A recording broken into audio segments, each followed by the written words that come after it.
Okay, let's unpack this for a second. We've all been there. The alarm goes off. It's 5:00 a.m. It is pitch black outside. Your bed is warm, the floor is freezing, and your brain, that logical nagging part of your brain, it starts listing every single reason you should hit snooze. Oh, yeah. It's too early. You need the rest. You can start tomorrow. Tomorrow is the day. It's the universal negotiation. It absolutely is. And it's the first battle of the day. And let's be honest, the bed usually wins. Exactly. But what if I told you that waking up early isn't just about, getting a head start on your emails? What if the secret to being literally legendary, and I don't use that word lightly, what if it isn't about genetics or luck? What if it is strictly about how you spend that specific quiet hour before the sun even comes up? And that's the premise we're looking at today. Right.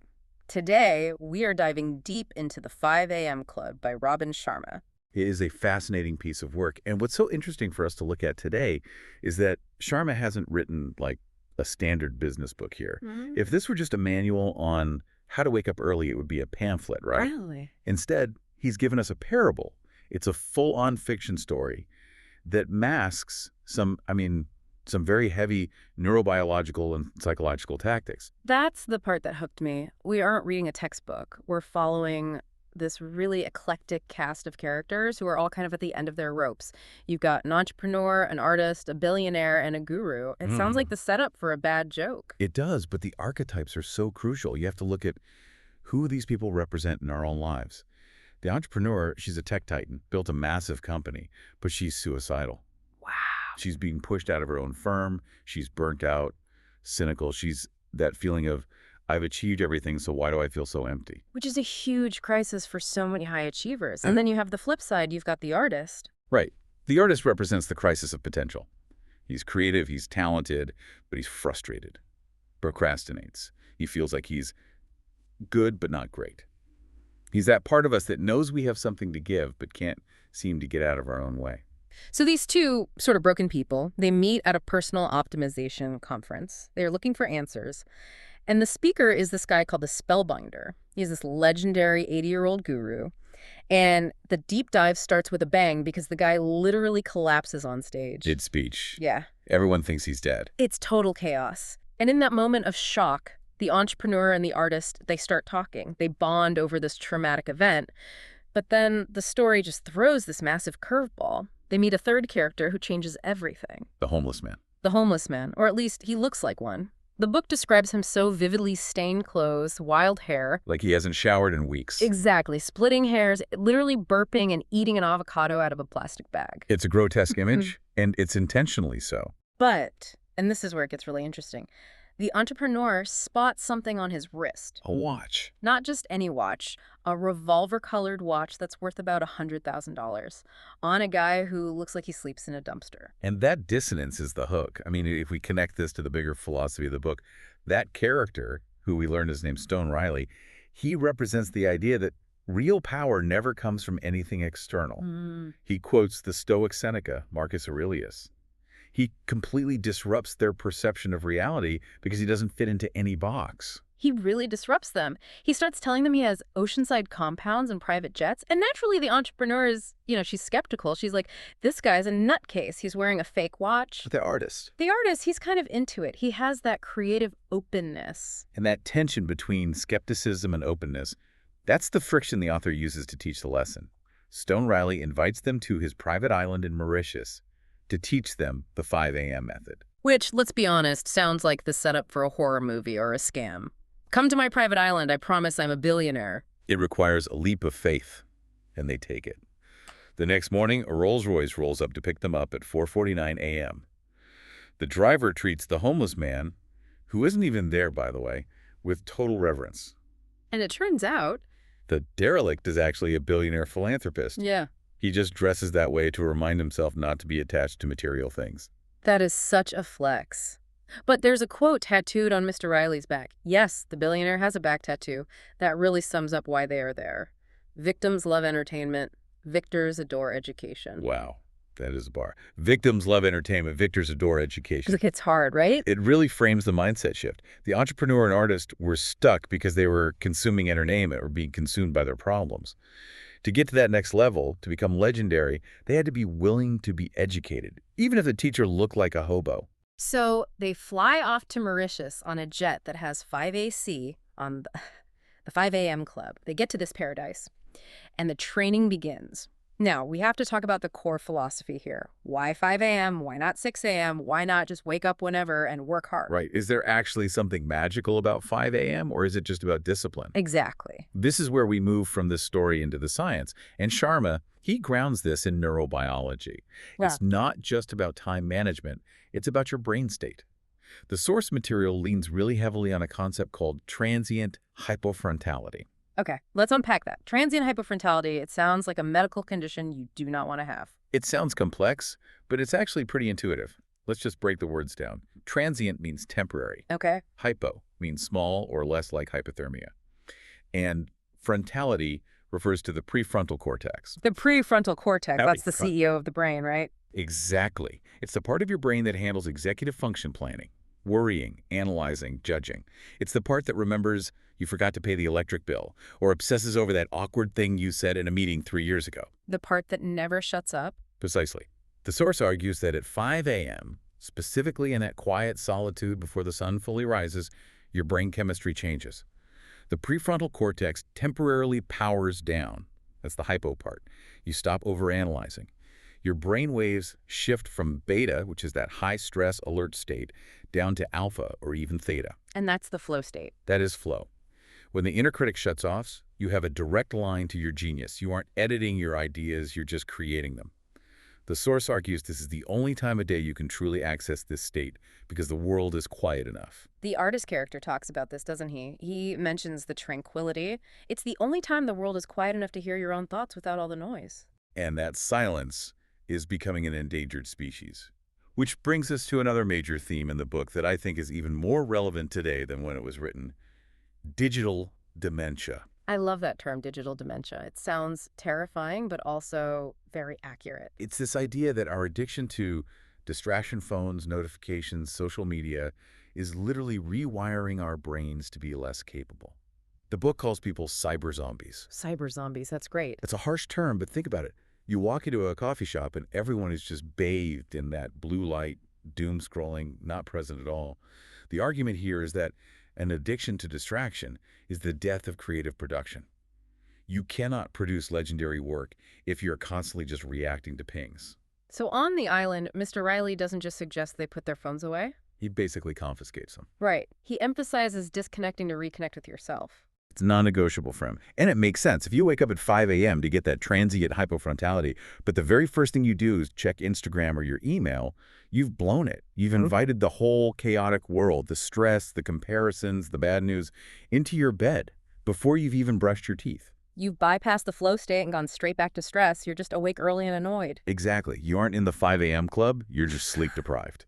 So we have the time, 5 a.m., we have the brain state, flow. But then the billionaire drops this framework on them that, honestly, it blew my mind. Because usually when we talk about self-help or success, we talk about mindset. You got to have the right mindset, grind set, right? Right. And Sharma argues that mindset is only 25% of the equation.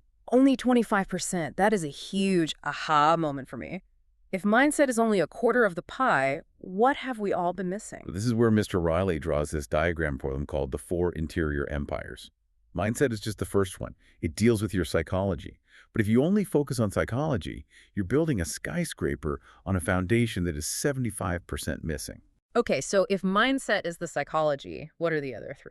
Well, the second is heart set. This is your emotional life, your well-being. The source makes the point that you can have a steel trap mind. You can know exactly what to execute. But if your heart is full of anger, resentment, sadness, or unhealed trauma, you will sabotage yourself. Which is exactly what the entrepreneur is dealing with. She's brilliant, she's successful on paper, but she's heartbroken over her company and her past. She's totally blocked. Exactly. You can't intellect your way out of an emotional blockage. The third empire is health set, physical vitality, energy. It's hard to change the world or lead an industry if you're exhausted, sick, or inflamed.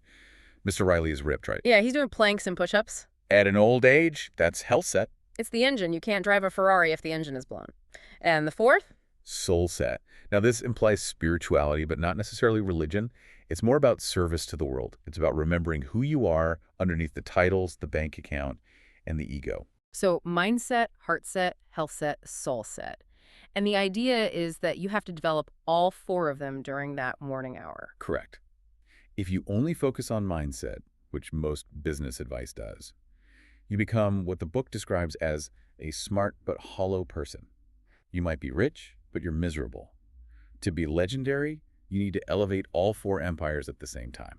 That is a really holistic way to look at it. It explains why you see so many successful people who are absolutely miserable. They maxed out mindset and just ignored the rest. Precisely. They're completely lopsided. So the entrepreneur and the artist are just soaking this up. They're drinking the Kool-Aid, or the green juice, I guess. But it's not just a lecture. The driver hands them these gold tablets, literally gold tablets with 5 rules on them. It feels very biblical. It adds to the mystique, for sure. Yeah. But the rules themselves are very grounded in behavioral psychology. One of them really stuck with me.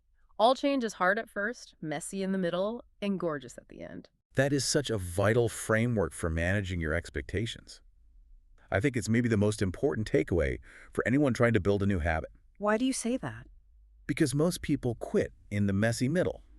They start a new routine, let's say waking up at 5 a.m. The first few days are hard at first, they power through, but then day 10 hits. They're tired, they're cranky, their schedule's off, they get confused, and they think, this feels bad, so it must be wrong. They think the struggle is a sign of failure. Exactly. But Sharma is saying, no, the mess is part of the process. The mess is the destruction of the old neural pathways to make space for the new ones. You have to survive the messy middle to get to the gorgeous end. Messy in the middle. I like that. It gives you permission to not be perfect right away. And there's another rule on those tablets. Yeah. To have the results the top 5% have, you must start doing what 95% of people are unwilling to do. That's the kicker. Everyone wants the result. Nobody wants the wake-up call. It's simple math. If you do what the majority does, you get the results the majority gets, which is usually mediocrity. The 5 a.m. wake-up is a filter. It filters out the people who just want the dream from the people who are willing to do the work. And speaking of work, Mr. Riley isn't just, meditating on the beach. He spins like a whirling dervish, literally spins around shouting quotes to get energized. It shows that this requires energy. It requires what he calls voluntary discomfort. Voluntary discomfort, that's a key term. Willpower is a muscle. If you don't use it, it atrophies.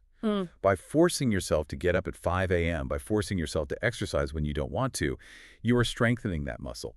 You are intentionally making yourself uncomfortable so that when life makes you uncomfortable involuntarily, you are ready. That is a perfect transition because they are learning all this in paradise. It sounds lovely, but remember, this is a story and there has to be conflict. And here is where the source material took a turn I just did not expect. Yeah, the stakes get raised significantly. Yeah, it's not just, oh, I hope I learned to paint better.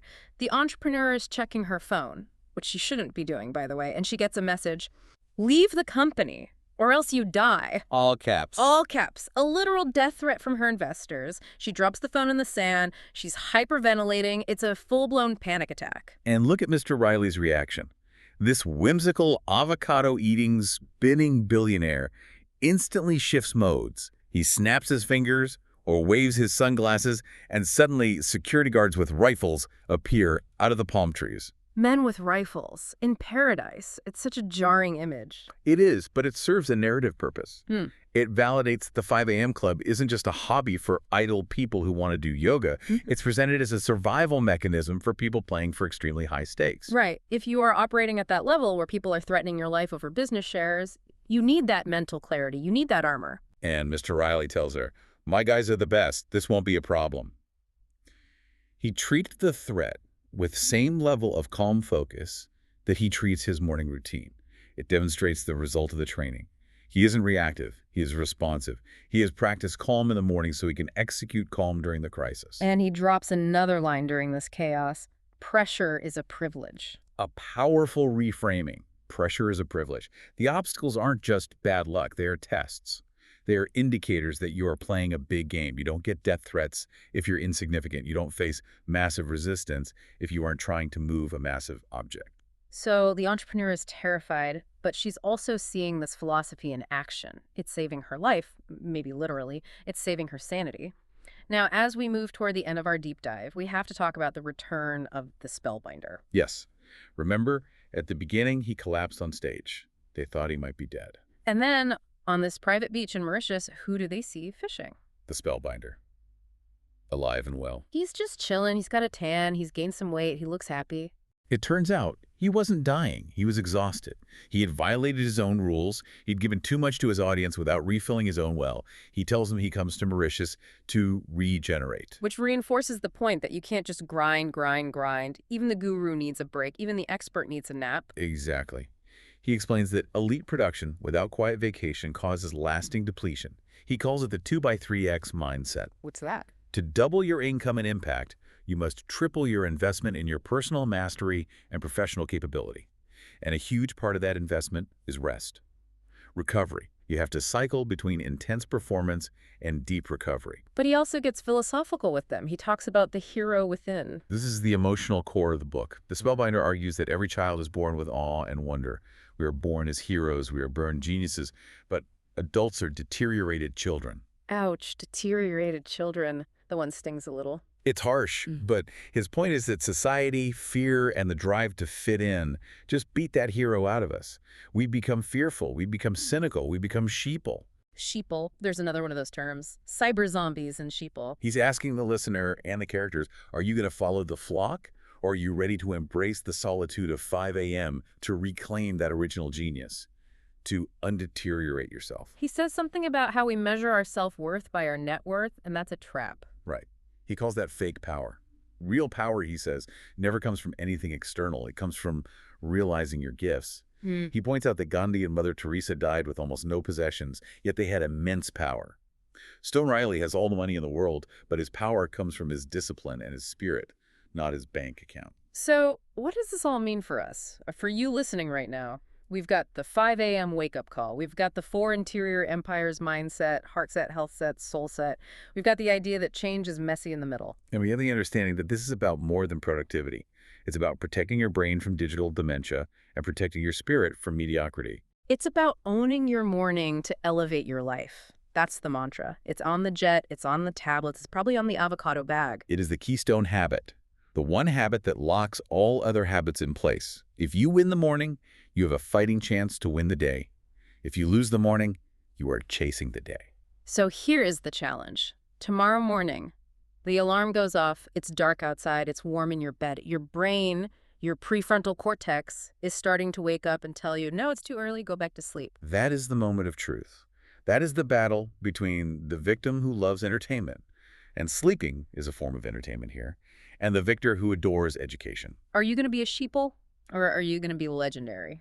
It sounds dramatic, but the source material insists. Yeah. How you start the day determines how you live the day. I think I'm going to try it. I'm scared of the messy middle, I won't lie.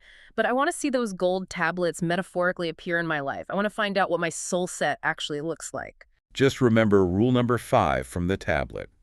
When you feel like surrendering, continue. Triumph loves the relentless. Triumph loves the relentless. I love that. And perhaps leave the phone in the other room. Don't be a cyber zombie. Deal. No cyber zombies allowed in the 5 a.m. club. Thanks for diving in with us. We'll see you, hopefully bright and early on the next one. Own your morning. Elevate your life.